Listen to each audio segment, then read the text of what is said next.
Are you still confused with the SBU-IBED online program? Or are you here to learn more about this new setup? If you answered yes, then you are in the right place. Hello Bedans, and welcome to Anime Sanbeda, a series of animated infomercial videos on transitioning to the new normal education. We have 5 episodes, and today we are in episode 1, part 1, defining the new mode of learning. To understand this better, we'll give you 9 key terminologies that you should remember. The first term is distance learning.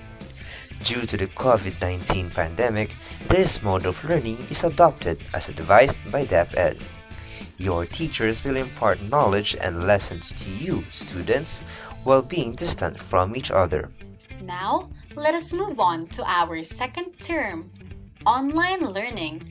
This happens when education is delivered through the internet. So, how will distance learning and online learning take place? That leads us to our third term, online distance learning. Modern technology established platforms to connect with others even without meeting face-to-face. With this, there will be teachers to students and peer-to-peer communications to facilitate learning. This is made possible by utilizing different platforms such as Microsoft Teams and other software, which will be discussed in another episode. Going to our next term, we have synchronous learning activities. Here, your teachers will provide instructions, teach lessons, and communicate with students in real time.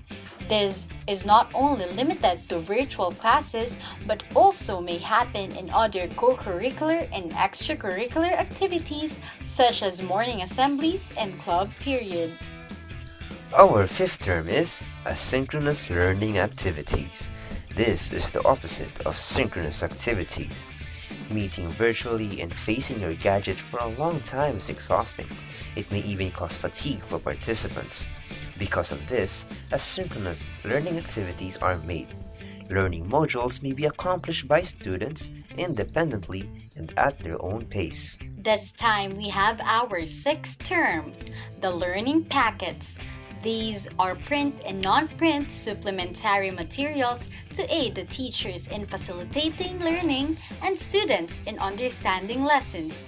Examples of these are textbooks and videos. Going to our last 2 terms, we have the Learning Management System and Complementary Educational Technology Platforms.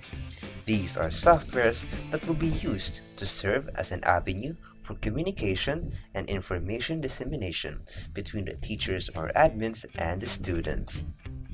Want to know what these tools are? Find out in the next episode.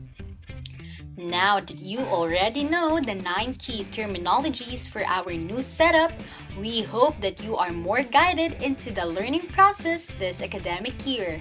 If you have any more questions, do not be afraid to ask your teachers, admins, and student leaders. Educate others if you can, and help each other in this period of adjustment. As Jeff Warner said, we are not put on earth for ourselves, but are placed here for each other. If you are there always for others, then in time of need, someone will be there for you.